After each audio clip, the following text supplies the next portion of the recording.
참고 또한 참으로 온유하며 사랑은 쉬게 하지 않고자 자랑하지 아네.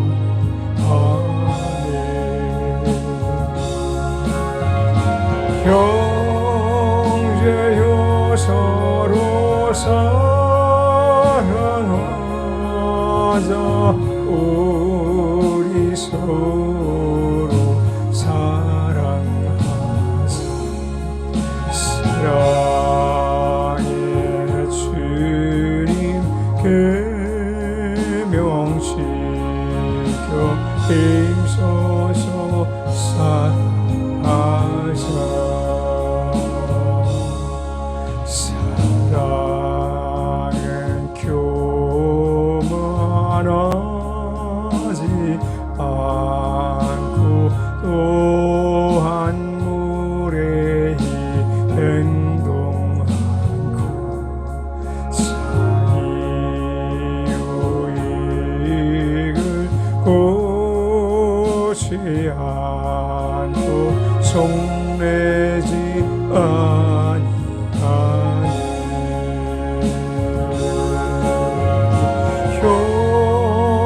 형제여 서로 사랑하자. 우리 서로 사랑하자. 사랑의 주님께 명시켜 힘써서 사랑하자.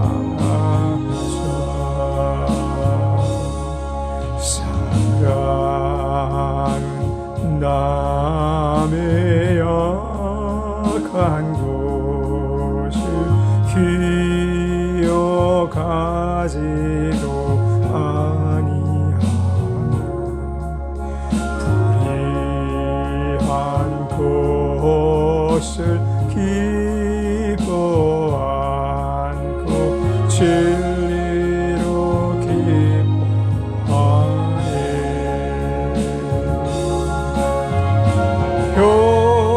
형제여 서로 사랑하자. 우리 서로 사랑하자. 사랑의 주님께 명시켜 힘써서 사랑하자.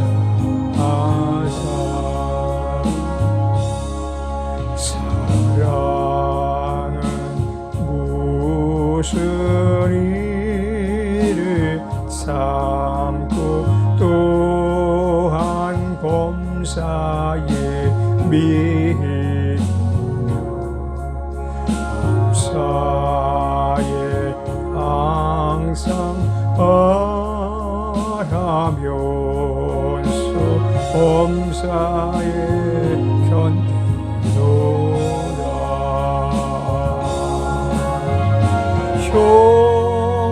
형제여 서로 사랑하자. 우리 서로 사랑하자. 사랑의 주님께 명시켜 힘써서 사랑하자.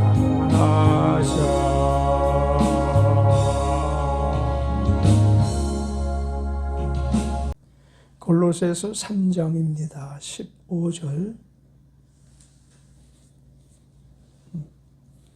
12절입니다. 12절로 읽겠습니다. 골로새서 3장 12절. 그러므로 너희는 하나님의 택하신 거룩하고 사랑하신 자처럼 긍휼과 자비와 겸손과 온유와 오래 참음을 옷 입고 누가 네게 혐의가 있거든 서로 용납하여 피차 용서하되 주께서 너희를 용서하신 것과 같이 너희도 그리하고 이 모든 것 위에 사랑을 더하라. 이는 온전하게 매는 띠니라. 그리스도의 평강이 너희 마음을 주장하게 하라. 평강을 위하여 너희가 한 몸을 부르심을 받았나니 또한 너희는 감사하는 자가 되라. 그리스도의 말씀이 너희 속에 풍성히 거하여 모든 지혜로 피차 가르치며 건면하고 시와 찬미와 신령한 노래를 부르며 마음에 감사함으로 하나님을 찬양하고 또 무엇을 하든지 말에나 일에나 다 주 예수의 이름으로 하고 그를 힘입어 하나님 아버지께 감사하라. 아내들아 남편에게 복종하라. 이는 주 안에서 마땅하니라. 남편들아 아내를 사랑하며 괴롭게 하지 말라. 자녀들아 모든 일에 부모에게 순종하라. 이는 주 안에서 기쁘게 하는 것이라. 아비들아 너희 자녀를 경록히 말지니 낙심할까 함이라. 종들아 모든 일에 육신의 상전들에게 순종하되 사람을 기쁘게 하는 자와 같이 눈가림만 하지 말고 오직 주를 두려워하여 성실한 마음으로 하라. 무슨 일을 하든지 마음을 다하여 주께 하듯 하고 사람에게 하듯 하지 말라. 이는 유업의 상을 주께 받을 줄 알미니 너희는 주 그리스도를 섬기느니라. 불의를 행하는 자는 불의의 보응을 받으리니 주는 외모로 사람을 취하심이 없느니라. 아멘. 사람들이 구약 성경에서 가장 즐겨 읽는 성경은 시편 23편일 것입니다. 시편 23편은 다윗 임금이 하나님은 나의 목자시니 내게 부족함이 없으리로다 라는 그런 아주 유명한 그러한 그 문구로 시작해서 내용을 담고 하나님 안에서는 모든 불의가 있을 수가 없고 하나님 안에서는 부족함이 있을 수가 없고 하나님 앞에서는 두려움을 가질 이유가 없고 하나님의 앞에 선 자들은 그분이 목자 되시니 그분만 따라가면 될 것이요. 이런 내용들을 주로 담은 한편의 시라고도 할 수 있는. 그래서 신앙 안에서 있는 우리들은 물론이거니와 세상 사람들도 종종 그 시편 말씀을 즐겨 읽을 기회가 있는 사람들은 읽는 그런 아주 유명한 성경 구절을 담고 있습니다. 오늘 골로새서 3장 그 12절에는 12절부터 우리 25절까지 읽은 본문 말씀에는 바울 사도의 또 그와 같은 우리가 어떻게 살면 그 다윗 임금이 말씀하셨던 하나님의 전능하심이 하나님의 사랑 많으시고 자유로우시고 또한 우리를 돌보시는 그 은총을 입으며 살 수 있을까라는 내용에 대한 해석하는 부분이라고 말해도 전혀 틀린 것은 아니라고 볼 수가 있습니다. 그리스도의 평강이 너희 마음을 주장하게 하라. 평강을 위하여 너희가 한 몸으로 부르심을 받았나니 또한 너희는 감사하는 자가 되라. 여호와는 나의 목자시니 내게 부족함이 없으리로다 라는 말씀을 우리가 몇 번이고 되뇌어서 읽다 보면 우리의 부족함이 없는 이유가 그분이 우리의 목자가 되시기 때문이다 라는 것입니다. 목자 중에 수많은 목자가 있지만 선한 목자 되시는 우리 예수님만이 참 목자이신 줄 믿습니다. 그분은 우리 인생들을 어떠한 형편과 처지에 놓여 있을지라도 인생의 심연의 골짜기에서 눈물을 흘리고 삶의 의미를 전부 잃어버리고 삶의 용기와 삶의 어떠한 아무 의미도 지니지 못한 사람도 능히 이끌어 주시고 인도해 주시는 선한 목자가 되십니다. 우리가 얼마나 지독한 질병으로 정말 낙심에 빠져 있을지라도 주님이 고쳐주시면 벌떡 일어날 수 있고, 주님이 여시면 그 인생의 성공 가도를 누구도 닫을 자가 없는 것입니다. 그래서 우리는 오직 하나님 중심, 그리스도 중심, 말씀 중심으로, 십자가 중심으로 살아가야만 되는 것입니다. 그리스도의 평강이 너희 마음을 주장하게 하라. 그러니까 그리스도의 평강이 우리의 주인격이 되어서 우리의 마음을 다스리게 하라는 거죠. 주님의 평강은 주님만의 것이 아니고 우리 모두의 소유인 것입니다. 우리에게 가장 귀한 보화 중에 보화가 주님이 주시는 평강인 것입니다.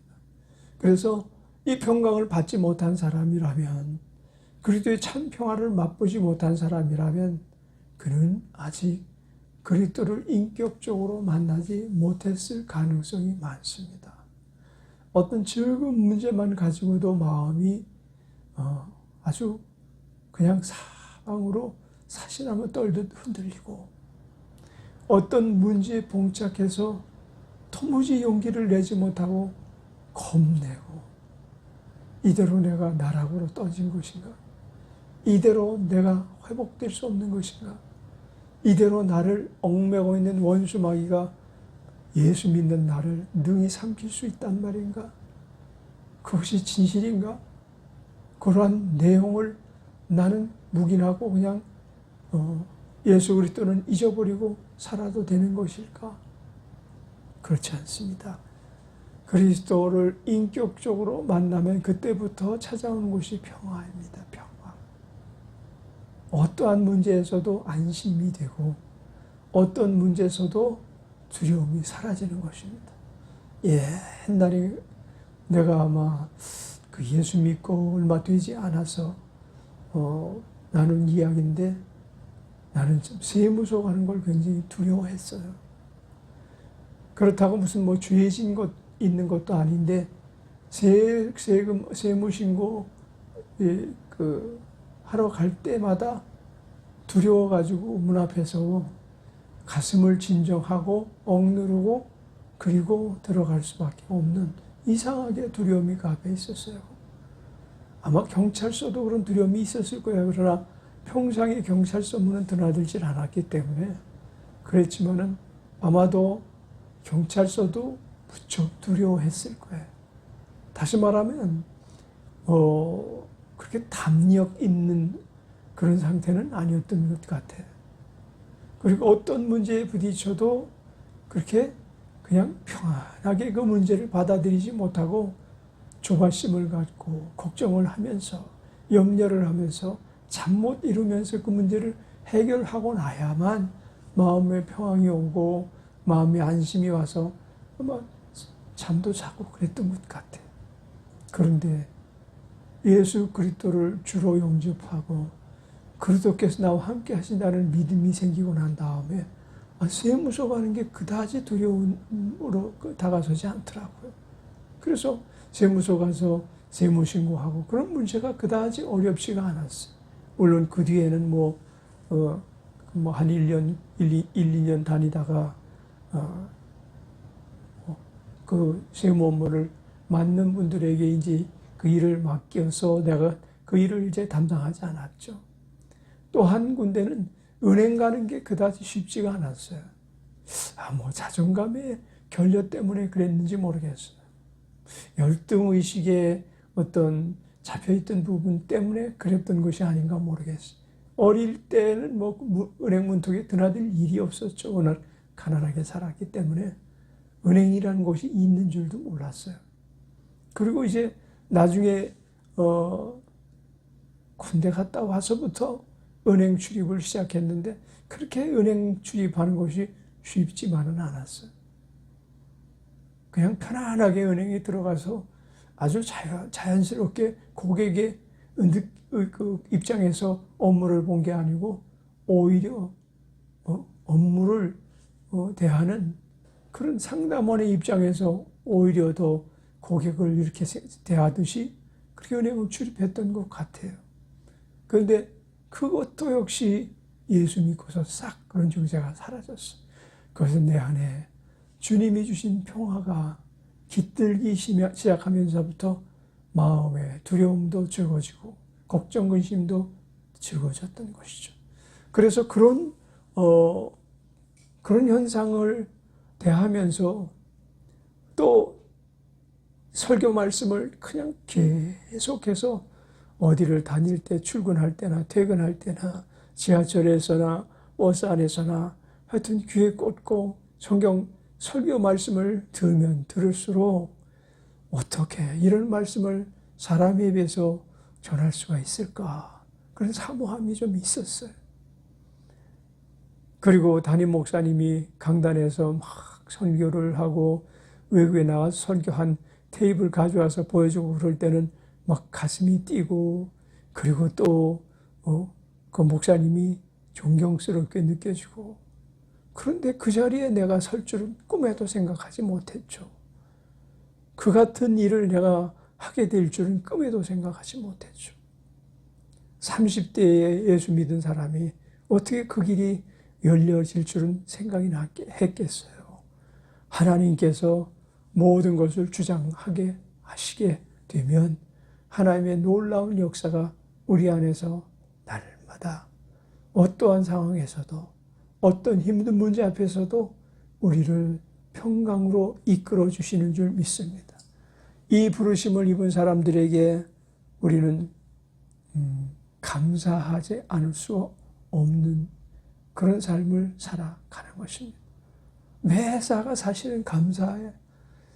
뒤돌아보면, 살아온 지난 순간을 돌아보면 우리가 잊고 있었던 하나님의 우리 안에서 동행하시면서 우리를 도와주던 흔적들이 얼마나 선명하게 보이는지, 적은 일에서나 큰 일에서나 하나님께서 우리를 붙잡아 주신 그 흔적이, 우리를 위기 가운데서 순식간에 건져내신 흔적이, 우리가 조금만 지체했어도 큰일 날 뻔한 일들, 아주 찰나적인 순간에 우리를 건져내신 그런 일들이 얼마나 많겠냐고.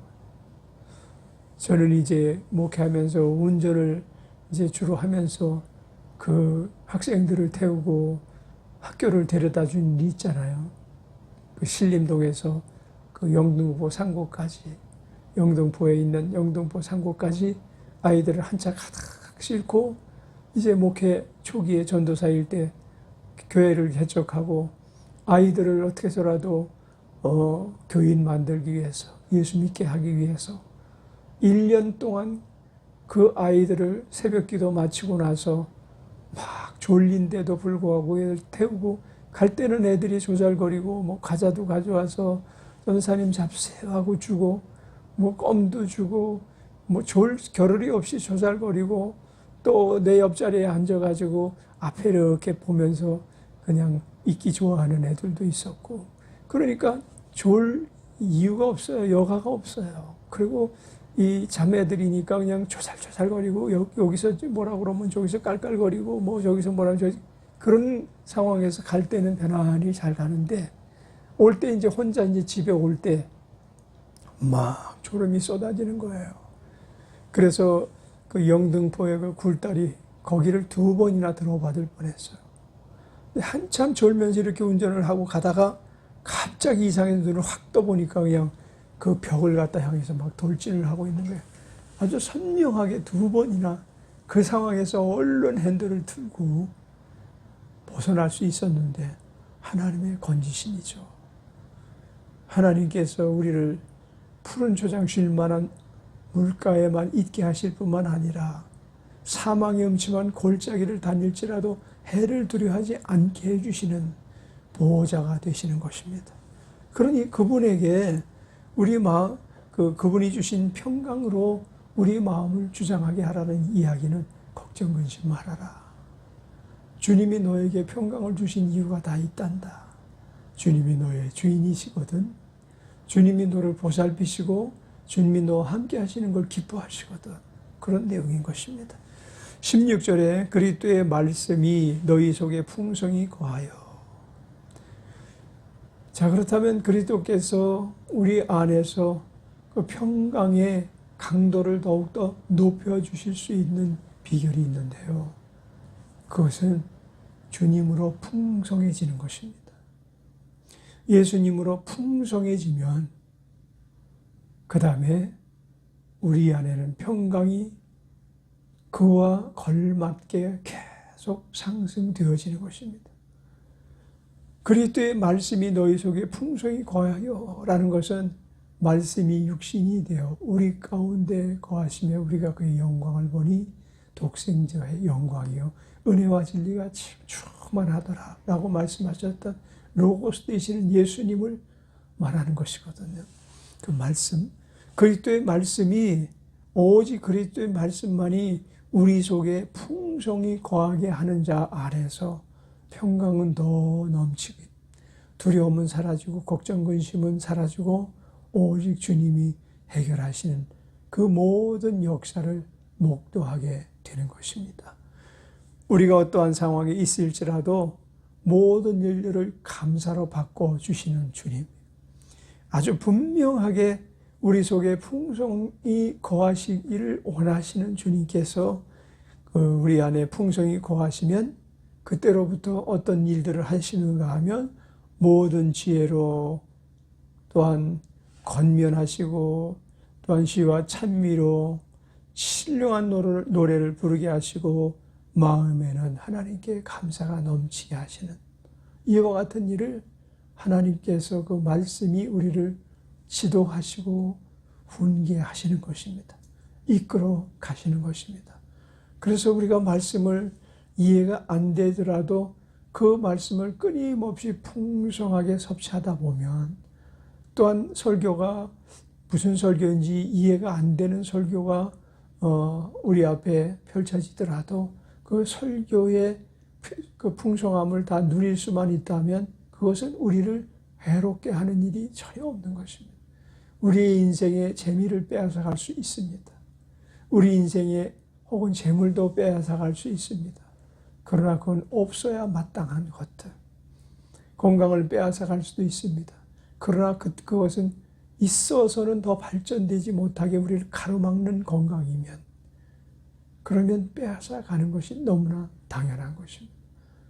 우리가 예를 들어서 건강한 줄 알았는데 어느 날 갑자기 불치의 병이 걸렸다라고 선고를 당하면 그러면 그 계획했던 것들이 다 허무한 것인 것을 깨닫잖아요. 내가 이런 상황에서 뭘 이런 걸 계획할 그런 가치 있는 지금 생명을 누릴 만한 사람이냐. 그렇지 못한데 그리고 내려놓을 것을 자꾸 내려놓는데 그 내려놓음이 하나님 앞에는 더욱더 채움이 될 수 있는 여건이 되기도 합니다. 그 약간의 부유 때문에 하나님을 받아들이지 못하는 사람이 얼마나 많은지 모릅니다. 우상 사신에 관한 지식이 그 안에 담겨 있기 때문에 얼마나 기독교를 왜곡시키고 또한 기독교를 비판하고 또한 부정하는 사람들이 많은지 모릅니다. 내려놓아야 될 것을 내려놓지 못하는 것입니다.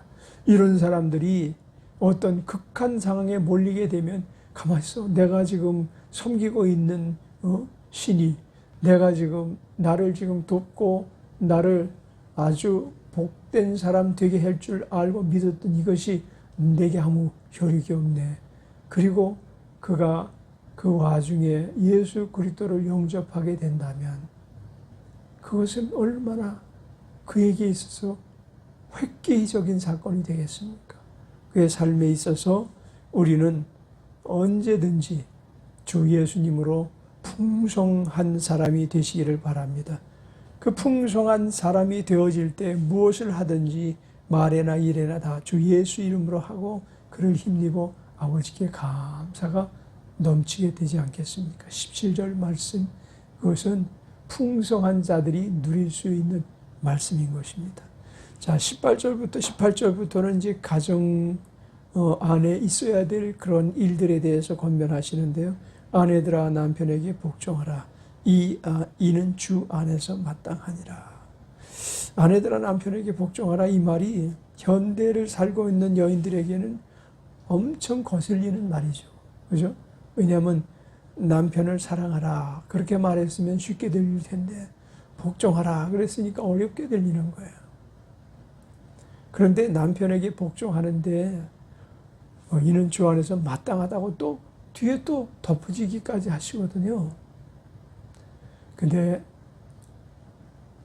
원래 여인들은 그렇게 강한 심성을 갖고 세상에 태어나지를 못합니다.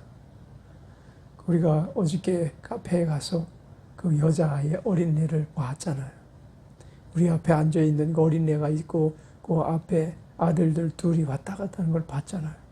근데 아들 둘은 지멋대로 자기들 뜻대로 서로 이 대화를 주고받고 떨어져서 노는데 그 여자 어린아이 한 4살 겨우 된 것 같은데 그 아이는 벌써 애교를 떨고 엄마의 그냥 치맛자락을 붙들고 놓지를 않고 이게 사실은 본성적으로 연약함이 여인들에게 있어요. 그런데 현대인들은 남녀 평등이라는 사상이 주입이 되고 여자가 왜 남자보다 격이 낮은 어떠한 그런 생명체가 되어야 될 이유가 어딨냐 하고 그런데 사실은 실상은 군대를 가더라도 여성들이 남성을 따라오질 못해요. 일을 하더라도 남자들처럼 격한 일을 감당하지 못해요. 심성도 마찬가지예요. 심성도 연약해요. 여려요. 그래서 혼자서 그럼에도 불구하고 옥척같이 살아가는 그런 분들이 계시잖아요. 젊은 나이에 혼자 돼가지고 예를 들어 자녀들을 오직 자기의 힘으로 막 옥척같이 길러서 대학을 보내고 시집장가 보내고 그런 분들이 없다는 얘기는 아니에요. 그런 분들이 있지만 혼자 사실 때에 악에 받쳐서 그러는 거죠. 천성의 그와 같은 일들을 능히 잘할 수 있는 것이 그들에게 없어요. 여인들에게는. 물론 그것뿐만이 아니고 또 다른 이유가 있으신데 우리가 하나님이 왜 이것이 마땅하니라라고 말씀하신지 다 알지는 못해요. 다 알지는 못하지만 우리가 성경에 다 아는 것만 우리가 누리고 사는 건 아니잖아요. 왜 이 시대에 그렇게 걸맞지 않는 말씀을 하나님이 주셨는지 알지 못하는 부분이 많기 때문에 그 부분이 우리가 그 부분에 대해서 어떤 와 이래서 이렇구나라고 설득을 당하지 못한 문제가 있다 할지라도 그 뒤에 주 안에서 마땅하니라라고 권면하신 그 부분에 대해서 우리는 이제 순복을 하는 것이죠. 그래서 예수 믿는 분 가정에는 예수 안 믿는 가정보다 여인네들이 남편을 귀하게 여기고 또 남편에게 막하지를 않아요. 근데 예수 믿지 않는 사람들은 여자분들이 때로는 너무나 막 나가는 일들이 많죠. 너무나 자기 자유분방한 일들이 많죠. 자녀들도 완전히 자기 고집대로 남편도 자기 손아귀에 꼭 쥐고 그리고 같이 술 대작하고 담배 대작하고 그게 그렇게 몸에 좋은 거라고 건강에 좋은 거라고 그것이 무슨 평등과 무슨 관계가 있다고 그렇게 하는지 모르겠어요. 이제 그런 부분들은 아마도 그 깊은 뜻은 우리가 다 알지 못하지만 성경이 가르치신 내용대로 우리가 받아들이면 그 사람 한 사람마다 다 하나님이 그를 주장하시는 거예요. 하나님께서 그를 높여주시는 거예요. 그래서 어떤 포악한 남편에게 그와 같이 순복한다 할지라도 하나님께서 그 여인을 높여주시는 거죠. 그래서 우리는 하나님 앞에 순종하면 하나님이 높여주신다. 남편은 자기를 무시하고 자기를 돌볼 생각 없이 못된 짓을 할지라도 하나님은 나와 함께 하신다. 라고 하나님을 믿으면 그런 모든 문제가 아마 순조로이 해결되지 않을까 싶어요. 19절에 남편들아 아내를 사랑하며 괴롭게 하지 말라. 여기서 말하는 괴롭게 하지 말라의 범위는 모든 범위예요. 아내가 괴로워하는 그 모든 것들 이런 것들을 괴롭히지 않을 만큼 사실은 사랑이 먼저 있어야 돼요. 참 바람둥이가 아내가 집에 버젓이 있는데 나아가서 이 사람 저 사람하고 바람을 핀다고 가정합시다. 바람 피는 것까지는 아내 모르게 바람을 폈을지 모르지만 이걸 공개해버리고 까버리면 이 사람은 정말 아내를 무지무지하게 괴롭히는 사람이에요. 숨기고 바람을 피는 것도 극도의 아내를 배신하는 행위이기 때문에 자기를 철석같이 믿고 자기만 바라보고 가정에 들어온, 그래서 하나가 되어 살기를 원하고 들어온 이와 같은 아내의 입장에서 보면 남편이 나 외에 다른 또 무엇이 있다고 생각할 때 분노가 끌어오르고, 그리고 나는 버림받았다라는 생각까지도 할 것이고, 나는 배신을 당했어. 나를 배신한 이 사람을 내가 어떻게 해야 될까 하고 복수하려고 일을 가는 사람도 있겠죠. 그것뿐이 아니잖아요. 말 한마디 한마디에 사실은 우리가 아내를 괴롭힐 수 있는 요인들이 있어요. 왜냐하면 남자는 남자 입장에서 생각을 하거든요. 물론 여자도 여자 입장에서 생각하는 부분이 있지만 대개 남자 입장이 더 강해요. 더 남자 입장이 임종머리가 없어요.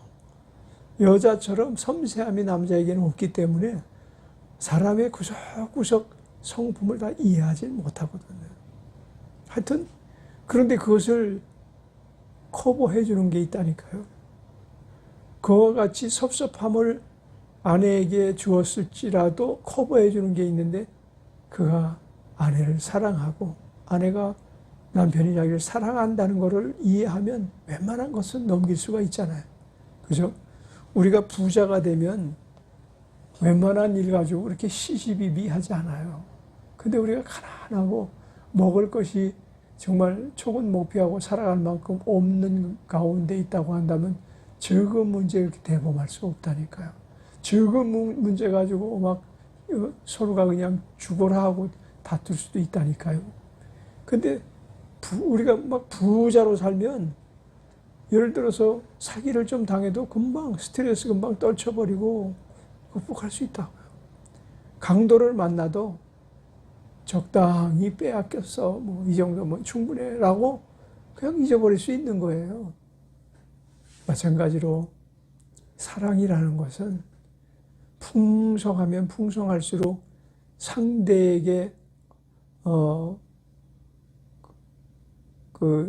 자기의 허물이 혹 섭섭하게 했다 할지라도 덮을 수 있는 힘이 있어요. 그것은 마찬가지죠.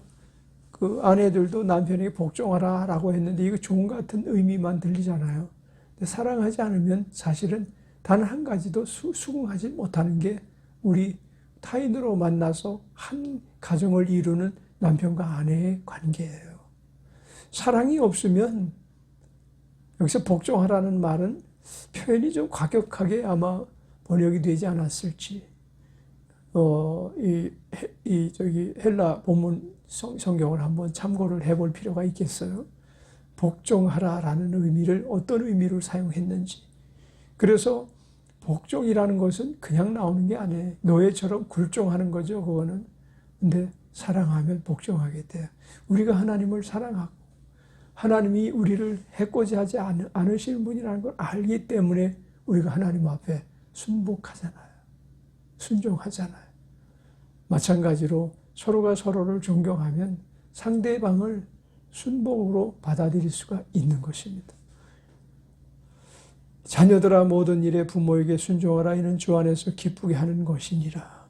주님이 기뻐하시는 것 중에 하나가 자녀들이 부모를 잘 섬기고 그리고 순종하는 그런 부분들이겠죠.